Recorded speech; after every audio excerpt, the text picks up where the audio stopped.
স্বর্ণালী, তোমার বয়স এখন কত? স্যার, আমার বয়স 15 বছর। তাহলে তুমি এত রাতে আমার ঘরে কেন? স্যার, আমার একটা রুমে ঘুমাতে আমার খুব ভয় হয়। তাই বলে তুমি আমার রুমে একই বিছানায় থাকবে? আমার ঘরে থাকতে তোমার অসুবিধা হবে না? না স্যার, আমার কোনো সমস্যা নাই। আপনি অনুমতি দিলে আপনার রুমে ঘুমাব। না স্বর্ণালী, তুমি তোমার রুমে গিয়ে ঘুমাও। স্বর্ণালী আমার কথা শুনে কান্না করতে শুরু করে দিল। আমি তার কান্না দেখে অবাক হয়ে গেলাম। আমি সোনালীকে বললাম, দেখো, এই বাড়িতে তুমি আর আমি ছাড়া কেউ নেই। একদম খালি বাসা। কেন বুঝছো না? আমরা বড় হয়েছি।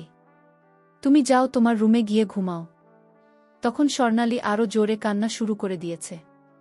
আমি তার কান্না দেখে আমার রুমে থাকতে দিলাম। স্বর্ণালী কাঠে আর আমি সোফাতে ঘুমাতে গেলাম। কিন্তু রাত যখন গভীর হল তখন দেখলাম স্বর্ণালী আমার সোফাতে এসে পড়েছে। আমি ঘুমের ভান করে শুয়েছিলাম। কিন্তু এই রাতে স্বর্ণালী আমার সাথে যা করেছিল তা শুনলে বন্ধুরা তোমরা ঠিক থাকতে পারবে না। তাহলে বাকিটা গল্পতে বলছি। আমার নাম অনিল।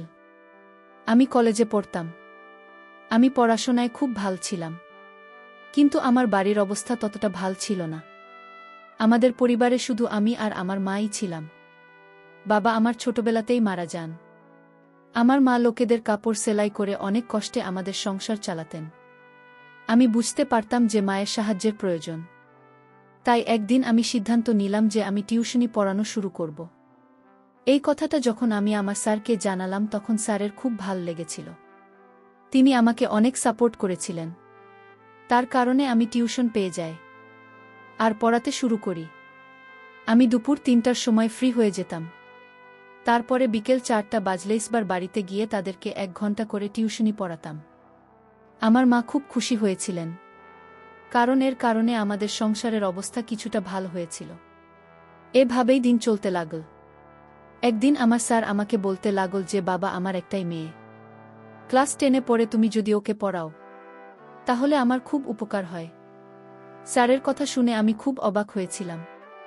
কেননা তিনি তো নিজে একজন টিচার। তিনি তো নিজের মেয়েকে নিজেই পড়াতে পারেন। কিন্তু স্যার বলতে লাগলেন যে আমার মেয়ে খুব দুষ্টু, আমার কাছে পড়তে চাই না।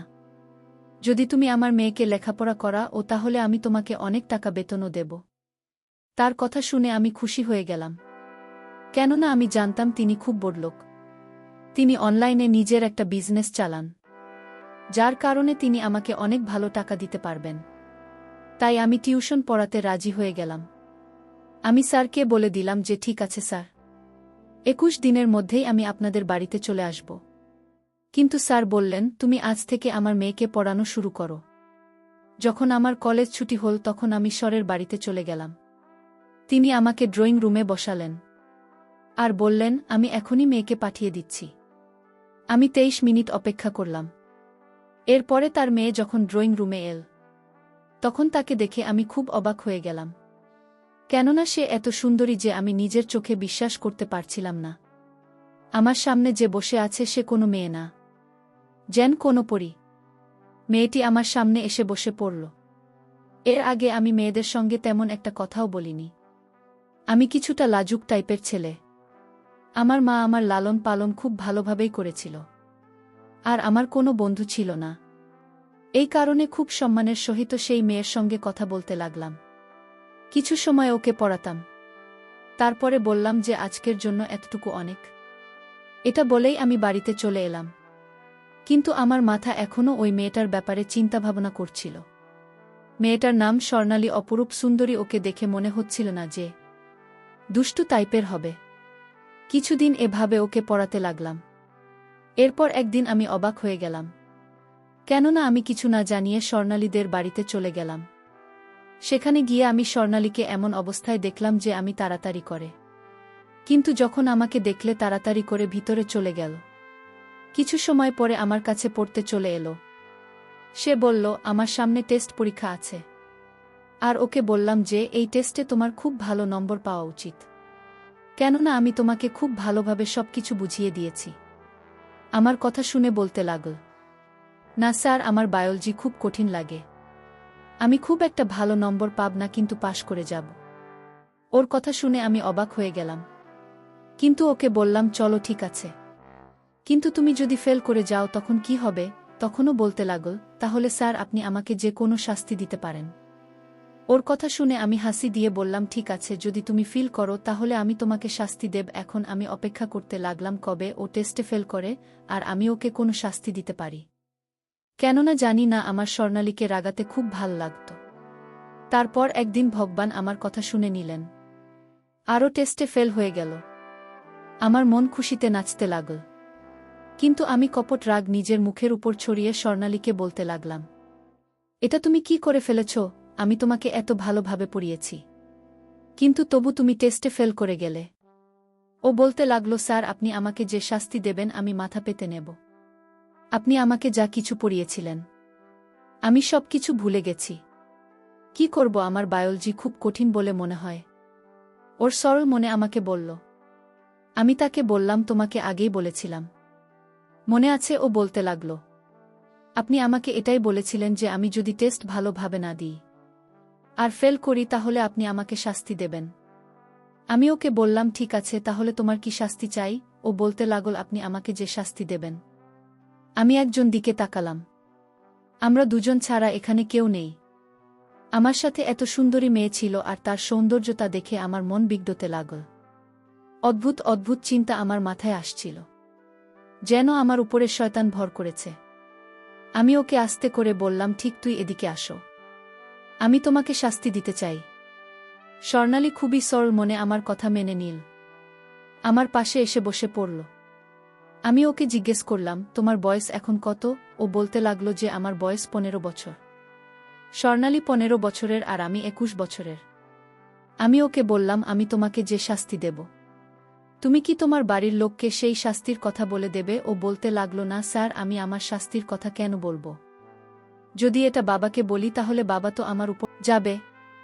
কেননা আপনার পড়ানোর পরেও আমি আমার পড়ার দিকে ধ্যান দিতে পারিনি। আমি চুপ করে রইলাম। আমার মাথায় বাজে চিন্তা আসছিল, কিন্তু আমার মনে এটা করতে আমাকে নিষেধ করেছিল। কোথাও না কোথাও আমার মায়ের দেওয়া শিক্ষা আর সমাজ সংস্কার আমাকে থামিয়ে দিয়েছিল। এই কারণে আমি সিদ্ধান্ত নিয়ে ওকে বললাম যে না, আমি আজকে তোমাকে সাজা দেবে না, কিন্তু এর পরে যদি তুমি কখনো কোনো পরীক্ষা এরকম কোনো ভুল করো আর ফেল করে যাও তাহলে আমি তোমাকে নিশ্চয়ই শাস্তি দেব। আজকের মতো তোমাকে মাফ করে দিলাম। এই কথা শুনে ও খুব খুশি হয়ে গেল আর আমি আবার ওকে লেখাপড়া করতে লাগলাম।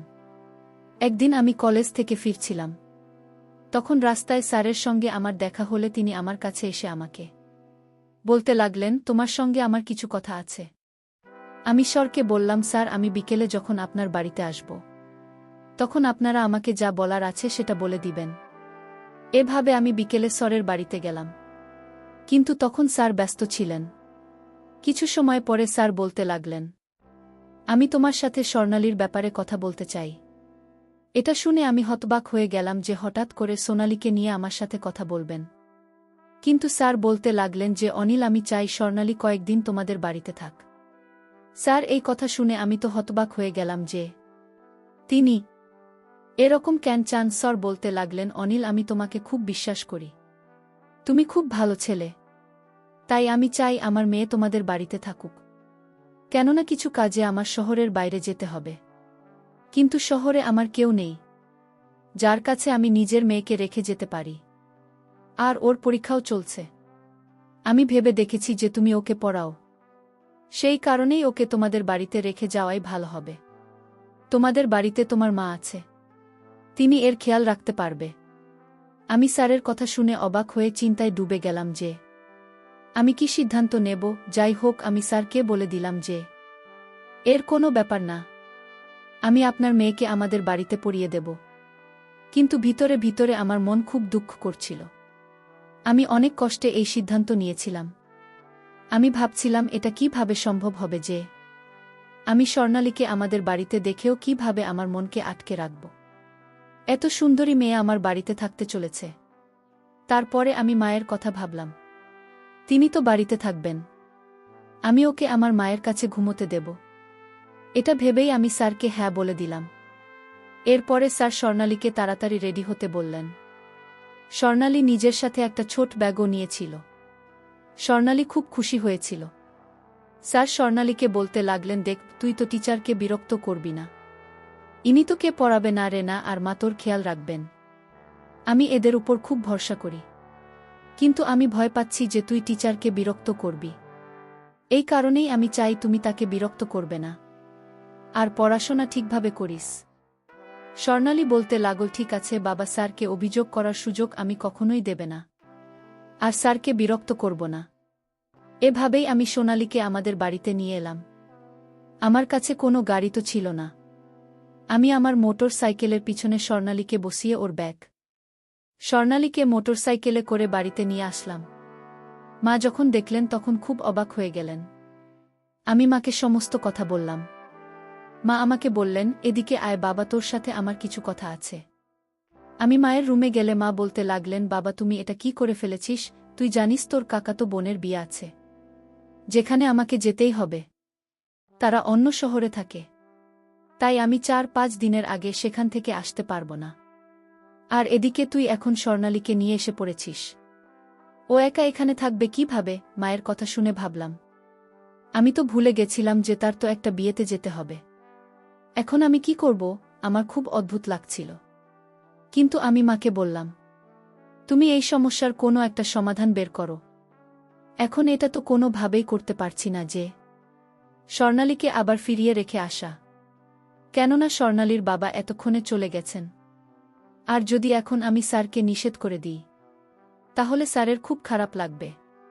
তাই একটা কাজ করি যে তুমি সেই বিয়েতে যাও আর আমি স্বর্ণালীকে দেখে রাখব। ও খুব ভালো মেয়ে, আমার কোনো অসুবিধে হবে না। মা বলতে লাগলেন, না না, এটা কোনো মতেই করা যাবে না। পাড়ার লোকেরা বিভিন্ন কথা রটাবে। আমি মায়ের কথা শুনে রেগে গিয়ে বললাম, মা তুমি কবে থেকে পাড়ার লোকের কথা বিশ্বাস করতে শুরু করেছে? তুমি তো জানো আমার চরিত্র কেমন। তোমার কি নিজের ছেলের উপর বিশ্বাস নেই? তুমি এটাই করো যে তুমি বিয়ে বাড়িতে যাও আর সব কিছু আমার উপর ছেড়ে দাও। তোমার ছেলে এমন কিছু করবে না যাতে তোমার মান সম্মান নষ্ট হয়ে যায়। মায়ের আমার উপর বিশ্বাস ছিল, তাই তিনি আমার উপর বিশ্বাস করে বিয়েতে চলে গেলেন। এখন এই বাড়িতে শুধুমাত্র আমি আর আমার সাথে স্বর্ণালী ছিল। আমাকে জিজ্ঞেস করতে লাগল, স্যার আপনার মা কোথায় গেছেন? আমি ওকে মিথ্যে বললাম। রাত্রি হতে হতেই তিনি চলে আসবেন। আমি ওকে কিছুই বললাম না, শুধু এটাই বললাম যে মা কাজে গেছেন, তিনি তাড়াতাড়ি ফিরে আসবেন। আমি স্বর্ণালীকে লেখাপড়া করাতে লাগলাম। আমি ওকে বায়োলজি ভালোভাবে বুঝিয়ে দিলাম, কিন্তু ও কিছু বুঝতে পারল না।